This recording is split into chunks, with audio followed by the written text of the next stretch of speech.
Welcome back to The Raid. I'm your host, Logan. We got an exciting show ahead of us today. Going to be talking some NBA, NFL, MLB, and some NKU sports.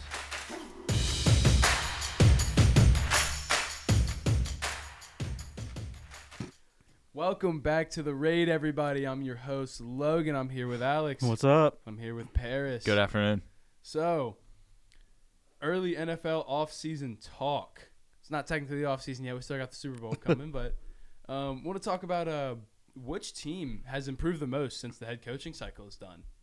Alex, what's your pick? For me, it's Jim Harbaugh and getting signed by the Chargers. I mean, he already took a team to the Super Bowl, so he has the credentials, obviously, to be successful. And Justin Herbert seems like he needs a coach that can unlock his full potential. That's so true. I feel like this will be the best avenue for him to get that done. So the Chargers are looking like they'll be on the rise next season. And as far as that's concerned, you just got to hope that people within the Chargers organization like him, because that's about the only reason he got fired from San Francisco. That's fair. People just didn't like him. They did not like him. So, yeah, that's a good pick. Paris, what about you? I'm kind of a homer, but I'm going to go with Brian Callahan to Tennessee.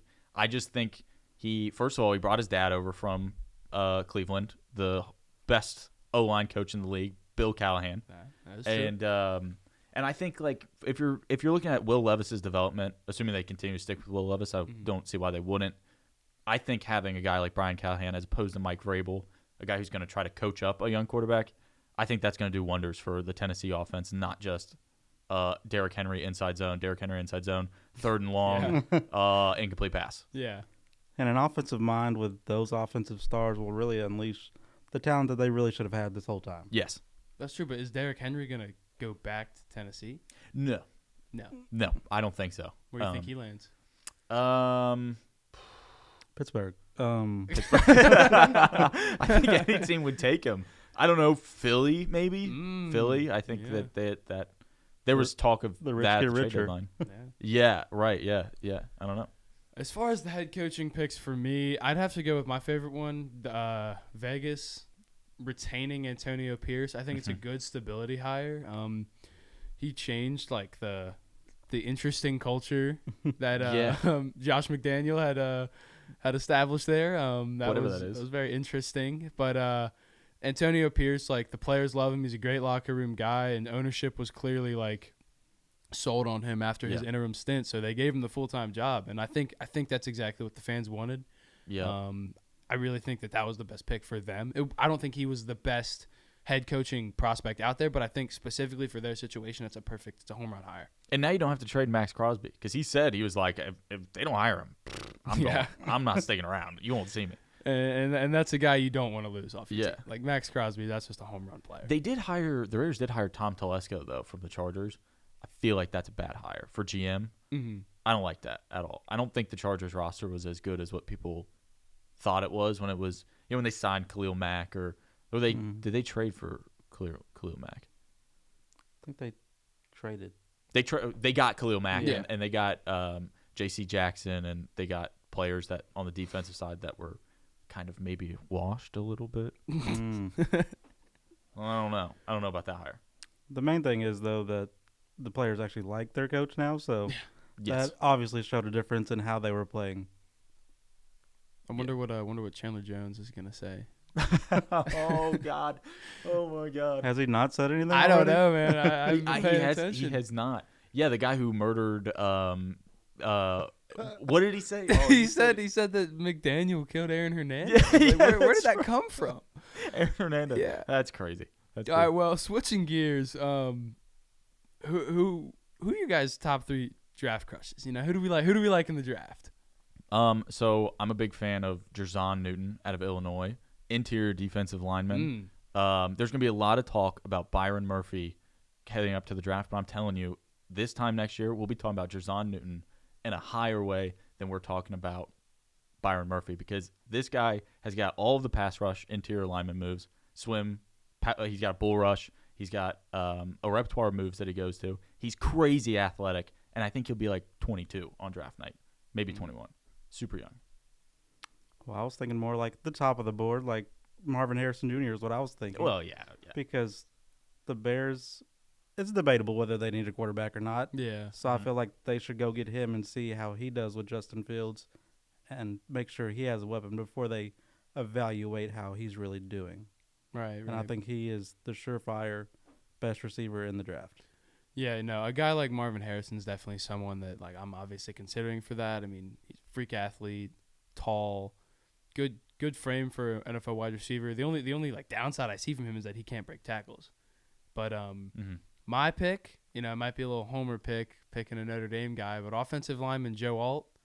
I mean, he's a brick wall up there. Didn't allow a single sack during his time at Notre Dame, and he's a very, very, very, very good offensive lineman. I think I'm not even going to attempt to pronounce the name, but from Penn State, there's an offensive lineman. Fashanu. Who's ranked ahead of him in the draft boards. But I really do think that Joe Alt's going to be the sneaky best offensive lineman in this draft. I mean, he's consistently dominant all year, the past few years. So he's mine, but I would be remiss if I didn't mention Brock Bowers. His tape tells the story. I mean, like, he's for sure. Probably one of the most dominant tight ends in college football history, despite the fact that he fraudulently won the tight end award over Michael Mayer. But I'm not gonna okay. I'm not gonna complain about that. But he's not a homer. He's not a Notre Dame homer. No, I'm not. Completely unbiased talk here. I'm not. But Brock Bowers, for real, he's the kind of player that like you slot in at tight end and he changes the complexion of an offense. Like he's like a slot receiver. Exactly. He's a slot receiver that is an elite pass blocker. Like I mean, he's an elite run and pass blocker. Like, he can do it all. So I mean, you're looking at like a generational tight end prospect. Like he might be better than what people said Kyle Pitts was going to be. I agree with that. But didn't deserve his awards, as Logan said. Absolute fraud. I don't know. Michael Mayer just had one of the most dominant tight end seasons ever. True. But it's all right. Quarterback wise, I don't really have one. I'm not really in love with any of the quarterback prospects. Yeah. But I do think Caleb Williams is a step up from Justin Fields in Chicago, despite what people may think. Justin Fields, statistically, he's a one-read quarterback, and one-read quarterbacks don't typically do very well in the NFL. But and Caleb Williams would be cheaper. Yeah, rookie contract for rookie years. Contract. Exactly. Well, looking ahead, we're gonna talk some NBA here right after the break. And this. And this. But nothing beats the moment you see that. Cool! That's your child's eyes opening up to a world of possibilities. I didn't know it could do that! Because one trip to the forest can spark a world of difference. There are some moments only the forest can inspire. Find yours at discovertheforest.org. Learn about forests near you and discover cool things to do when you go, like hiking, canoeing, fishing, or camping. Or create your own adventure with family and friends, and you might just see this. Your moment's out there. Find it at discovertheforest.org. That's discovertheforest.org. Brought to you by the U.S. Forest Service and the Ad Council. Hi, I'm Danica Patrick. Watching my nieces grow, play, and learn is amazing, but not every child gets to be carefree. 1 in 6 kids in the U.S. are hungry. This breaks my heart, and it's something that Feeding America is working to change. Each year, the Feeding America network of food banks rescues billions of pounds of good food that would have gone to waste and gives it to families in need. To help, visit feedingamerica.org. Brought to you by Feeding America and the Ad Council. Welcome back. No word in the English language is less convincing. I'm back with Alex. How we doing? And Paris. Hello. Here we go. We're going to talk about some NBA. So first up, the biggest NBA news recently, Joel Embiid set to miss 4 weeks minimum. Essentially eliminating him from MVP contention. I think that's what most people are talking about. How does this impact the 76ers season? They are 4-11 without Joel Embiid, so they are quickly plummeting to the bottom of the East. So I'm sure they'll still make it into the playoffs, but they obviously will not have any championship aspirations without Joel. No. And I think what we're really going to get to see is, like we saw it in Utah. We're getting to see what Tyrese Maxey will look like as the first option on a team. That's fair. That's a 51-point game right there. Like, Yeah. First time All-Star for the kid. Like, I mean, I think. Can we stop doing the paper thing for like 50-point games though, where they write the 51 on the paper? It was a career high, man. Come on, man. Like, can we? I mean, we just What saw are we setting the bar at? What are we setting the bar at? 60? That's the question though. Where are we setting the bar? Yeah. Because 50, no, 60. I think it's fair. I 'Cause think a 60 's fair. 50-point game is kind of like a dime a dozen now in the NBA. Yeah. You're right. We just had 2 players nearly hit 70. 70. It's like, so, in the same week, and now we're like, we did 20 less, but we still got our paper. Yeah, whatever. I don't know. I mean, can't hate on him for being happy about it, but I will say 50 is a pretty low number to be writing down on those papers. I mean, But come on. I wouldn't hate to set the bar at 60. It's not a bad place. It's not a bad place. But like, as far as the Sixers are concerned, seeing that record without Embiid definitely makes you understand his value in terms of how valuable he is as a player. Yeah. But So do you think that they are buyers at the deadline then? Because I mean, no, because I think they have the belief that Joel's going to come back, be fully healthy, and still be able to operate in the playoffs like he has been. I don't see that coming after a big injury like he's had. Yeah. But I think they have the belief that that's the case. Yeah. So talking about the trade deadline, Paris, what do you think? I know you're a big Miami Heat guy. Do you think the Miami Heat do anything at the deadline? Do you think it's deadline time? The reports are that they weren't done after they got Scary Terry. Heat culture. Good pickup. Heat culture. Which I don't think that they should, because they still stink. I mean, they are 26 and 24, I think, and 8th in the East in a very, very winnable East conference. I mean, no 76ers, like we just said. Boston slipping. Milwaukee, I mean, Doc Rivers, like, what can you say? And so terrible hire. Just awful. And worst. so I don't know like who that they'll go get. I can tell you who I'd like them to go get that they probably won't go get. Donovan Mitchell. Well, Donovan Mitchell's currently playing for the 2 seed in the East, so I don't think that they're going to move him. Give me Donovan Mitchell, and we're in business. That's what I'm saying. I just checked the standings last night and had to do a double take when I saw Cleveland in that 2 spot because where did that come from? They were like 16 and 12, and now they're like 32 and 16. No big deal. No, that's no. So sorry, Paris, but I don't think that your aspirations there will work out. No, probably not. But I think there are teams that would take Tyler Herro they need a wing. But will Miami finally give up Tyler Herro? Because they've been reluctant. No, they won't, and it sucks. I mean, everything I'm going to say right now, they're not going to do. Exactly. So it's pointless. Pat Riley sucks. Alex, what about you? Looking at the Lake Show's deadline. Well, actually, first of all, do you think the Lakers make the play-in? Yes. Okay. But I mean, obviously, you all have watched the last couple of years of NBA. We're gonna make moves. I don't know what it's gonna be, but they're gonna do something drastic. Something's gonna happen. Pelinka's gonna make a move. It's way too quiet 2 days before the trade deadline for nothing to be going on. But I just think it's funny that all the role players always play well right before the deadline because they're like, we don't want to be traded. Yeah. We've won Please no LeBron, not we me. won 3 straight games, 2 over the Knicks and the Celtics, which is crazy. DeJounte Murray would be my ideal pickup. It's just I hope they don't have to give up too much for him, like Rui or Austin Reeves. Anybody else I'd be okay with. Obviously not LeBron or AD, but anybody out of those 4, they can take him. So this is a crazy hypothetical. I know that this won't happen, but if LeBron were to be traded, You've already said he wasn't, but go ahead. I know. I'm saying if he was, where would be a place you would like to go see him play? New York. Yeah, because like seeing the King in the Mecca. In the Garden would be the best, and that's obviously a historic franchise that deserves another championship, and I believe they would have the talent at that point to get it. Awesome. I'd like to go see him playing, take his talents to South Beach if if that's possible. I'm gonna take my talents to South Beach. I'm and the Miami Heat. Yeah, I'd like to see man, that. he did his time there. He won 2 rings. Did his time. Whatever, man. Heat culture, baby. He should join a real team like the Oklahoma City Thunder. Yeah, currently. So as far as their trade line's considered, currently sitting at 35 and 15, number 1 team in the West. Shout out. It's an exciting time to be a Thunder fan, but at the same time, I really don't think they're going to make any moves at the deadline. Not even to offload. For multiple reasons. I think like if they do make a move, it'll be something small, like a couple picks for like an Andre Drummond type, just for like a depth big. Take some of the pressure off Chad Holmgren. But having like a depth big like that would help. But realistically, I think what they're going to do is they're going to stick with what they got and take that roster into the playoffs and then see how far they can get with this core. And then that's what you look at is what you improve. So they win a series, then lose in the semifinals. I mean, you take what it is. You take what you see in that series and you figure out like, okay, this is what we need to improve this offseason, and this is what we can go for.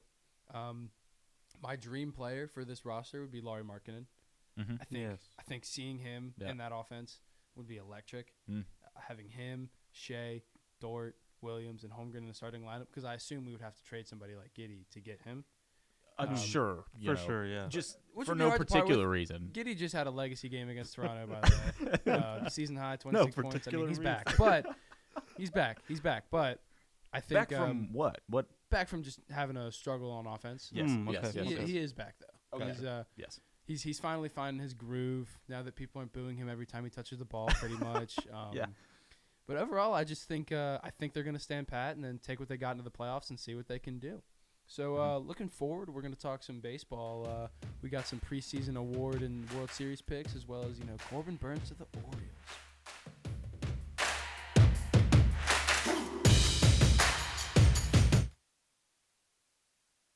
No word in the English language is less convincing than probably. Are you sure we should get matching tattoos on our first date? Sure. We'll probably stay together. Probably? It's been 23 minutes since I ate. I can probably swim. You should wait 30 minutes. Okay, now tell me what to do. Cannonball! Cramp! Oh, I have a cramp. I can probably hit the green from here. Probably. Can I get a mulligan? Ready to go? Hey, are you sure you're okay to drive? Yeah, I'm pretty sober. Yeah, I'm probably okay. Probably okay isn't okay, especially when it comes to drinking and driving. If you're drinking, call a cab, a car, or a friend. Buzzed driving is drunk driving. A message brought to you by NHTSA and the Ad Council. Listen and imagine.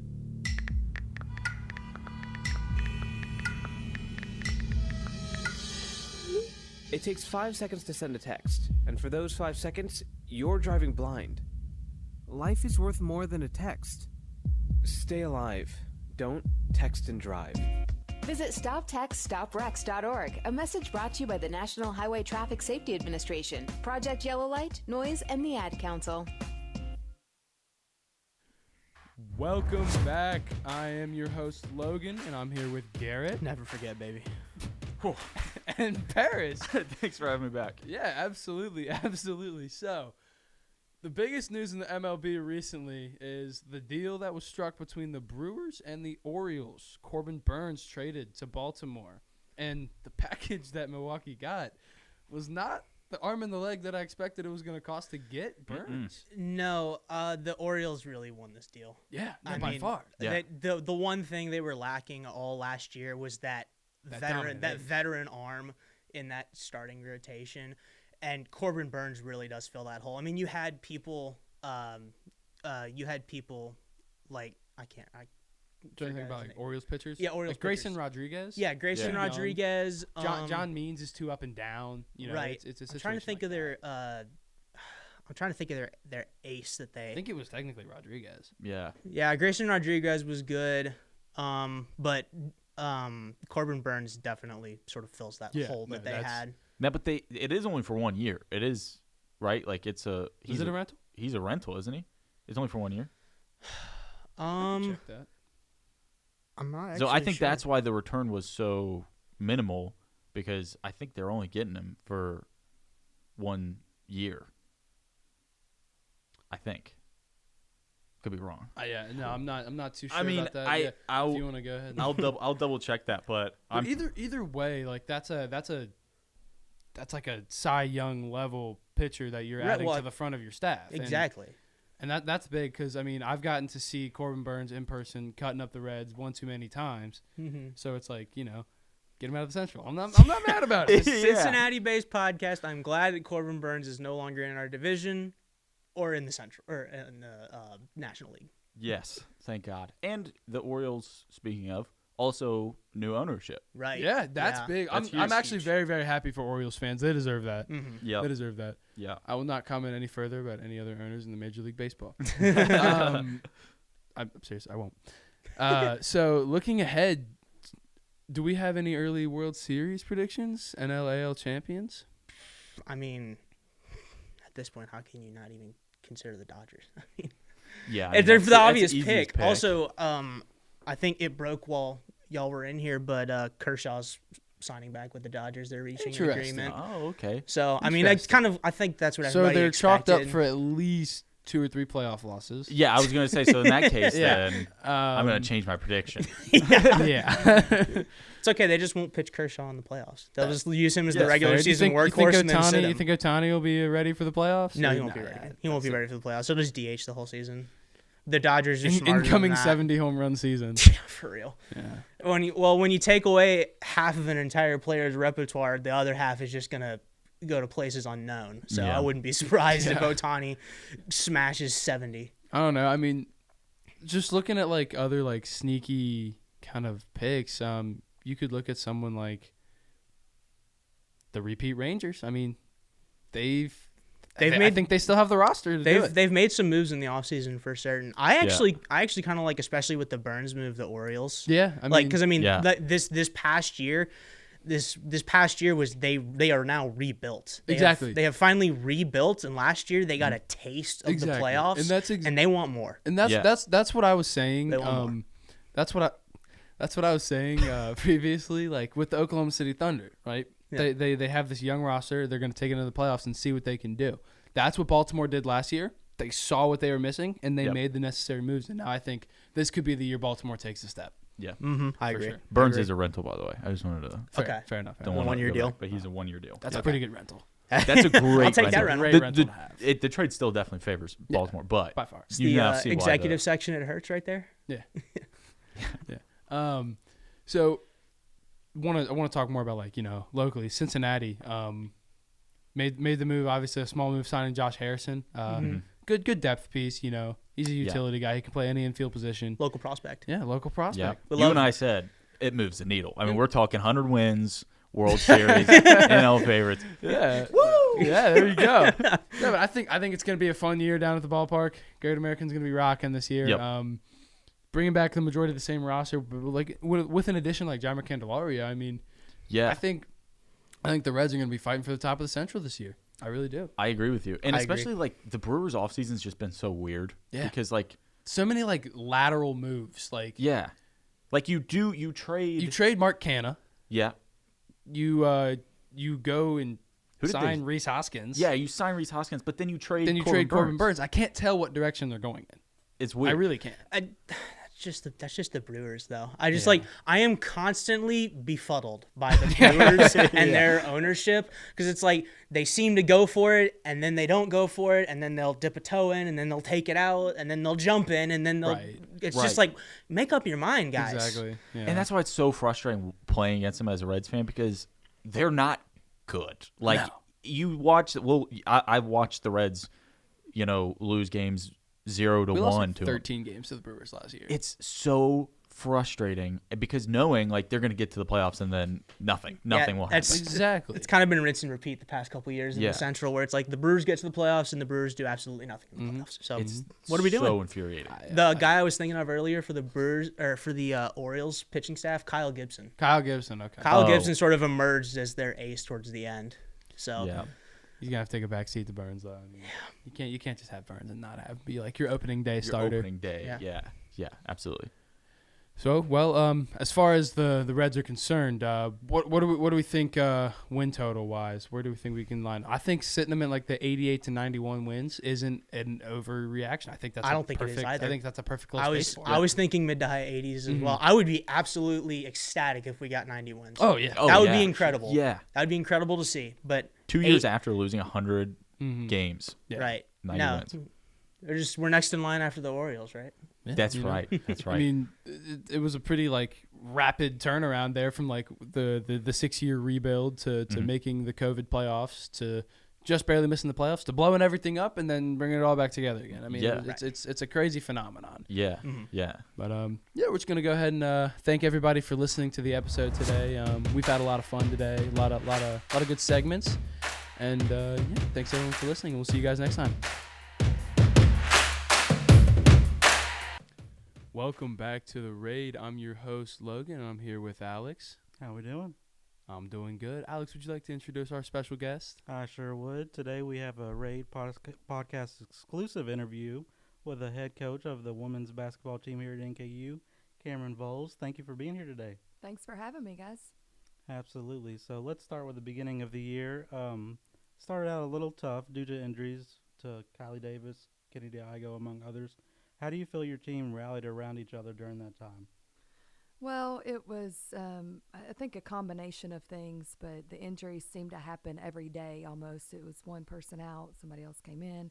And I think just together fighting through all that adversity and having other players have to step in and get some experience and play, maybe wouldn't have been able to do that had the injuries not happened. So we just tried to keep a positive attitude, and I think the players tried to stay positive. And you know, when it comes to injuries, there's really injuries, sickness, things like that. There's not a whole lot that we can control. And as sports people and coaches, we want to control everything.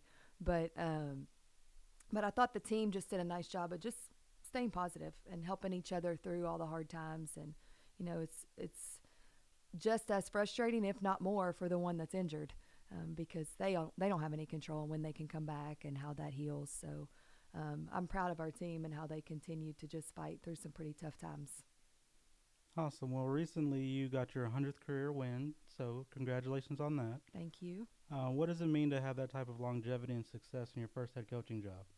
I think it speaks volumes about our university, number one. You know, NKU is a really good place. I'm only the 5th coach in the history of this program. And so when you look just across the country, whether it's Division II, Division III, NAI, or Division I basketball or any sport, that's hard to do. You know, it's hard to just be in a spot for that long. And I think it just says a lot about the school and about the commitment to women's basketball. You know, as a coach, you want to be in a place where they are committed to our program being successful. And that's always been the case here. And we've had a ton of support. And for me, just to have that loyalty, you know, through some hard years. COVID was a really hard year. The first 3 years, the transition from D2 to D1 was really, really tough.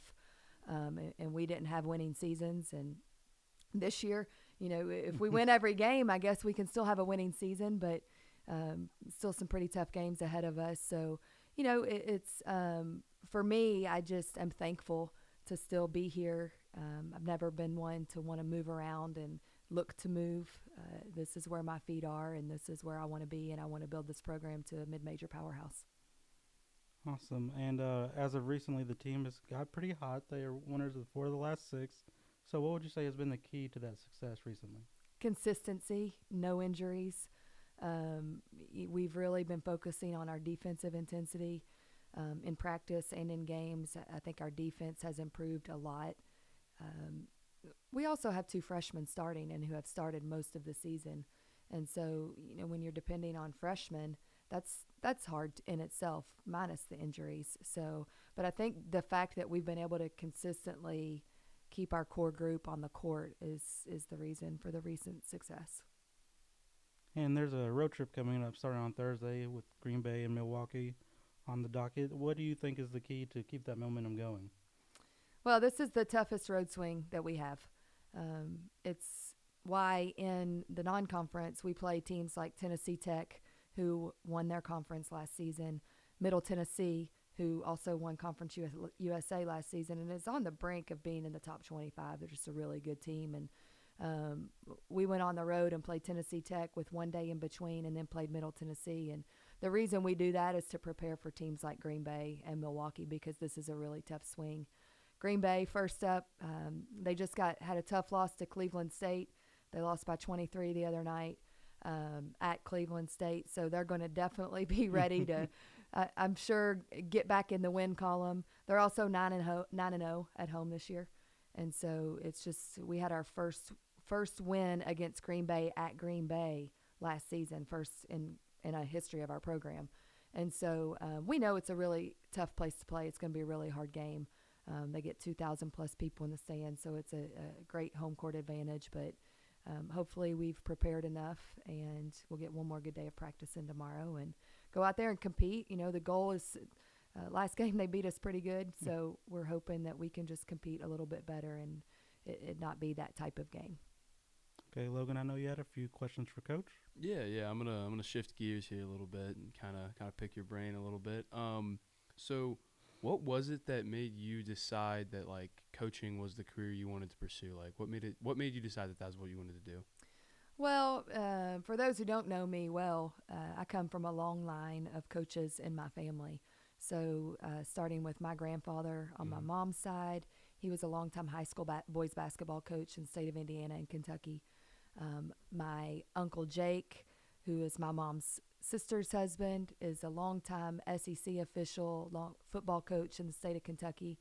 And then my dad, being the most influential, is still coaching high school baseball at my high school, and he coached me and my sister for 11 years, girls basketball. So I think he's going into his 47th season, longer than I've been alive. So it's been in our family for a long time. You know, it's how I was raised. I grew up in a dugout and in the gym, and kind of always knew that I wanted to coach. Then my junior year of college, I tore my ACL at Western Kentucky, and my coach at the time, she made me sit at the front of the bench, and she was like, I want you to see the team from a coach's perspective, and because I wasn't able to play that season. So that was really the year I think it kind of solidified what I wanted to do, just growing up in that environment and then having that experience in college, I think is what kind of led me to coaching. So I know a big part of your job is recruiting. What would you say is your favorite part about like the recruitment process? Like what do you enjoy most about that?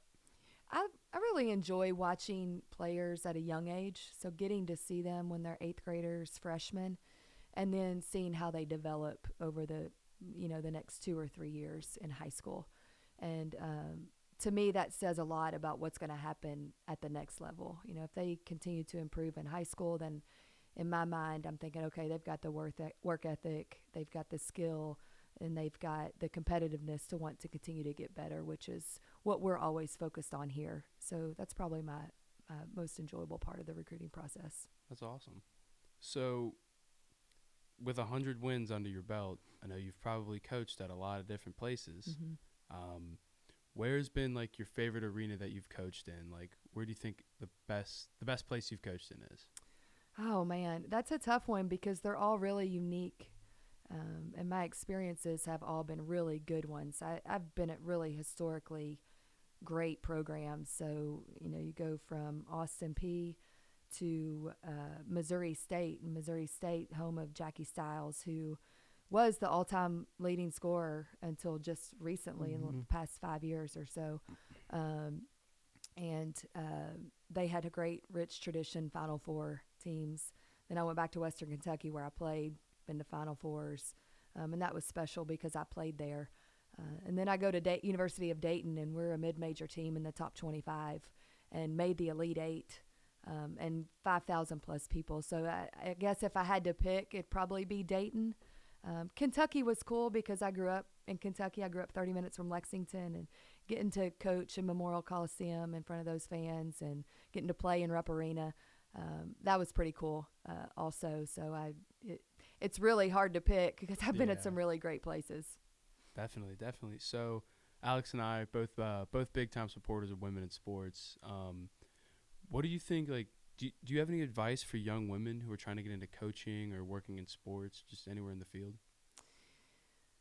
Yeah, you know, I mean, number one, it's really is about your networking ability and having the persistence and work ethic to just go out and try to get some experience, even if it means you're not making any money. In college, we're always looking for managers. Some of the best managers on a team, and even if you're not a player, end up becoming great coaches.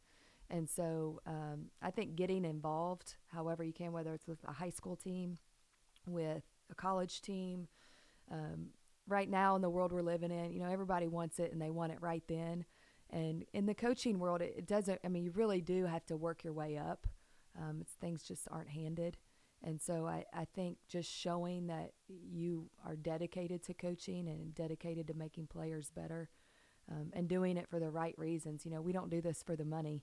It's when I can remember getting in, now I sound really old. I was just talking about before we got on the air about being old, but I can remember my first job, you know, if someone out of college made what I made then, they'd be like, there's no way I can survive, you know, and you just find a way to survive because you love it enough. And so I would just say, just try to find experience wherever you can and network.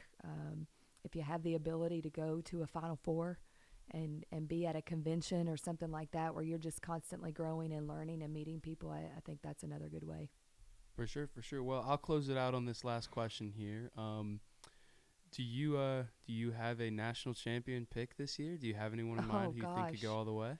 I don't know if South Carolina can get beat. They're still undefeated right now, but you know, I don't. There's so many teams that it seems like the top 10 is kind of crazy right now. There's UCLA was rolling, and then all of a sudden they get beat by 30 by another top 10 team. Yeah. It's like, how does that even happen? So I don't know. You know, I kind of like for Stanford to win it just because Tara became the all-time winningest coach in history of basketball, men and women.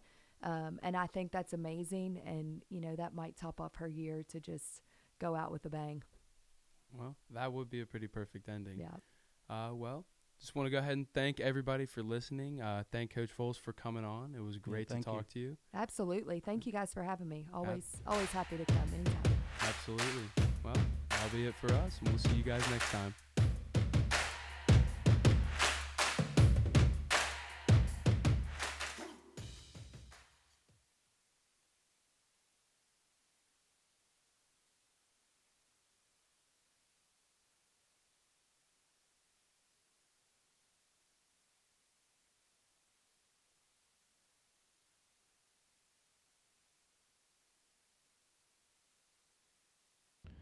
Thank you for listening to The Raid.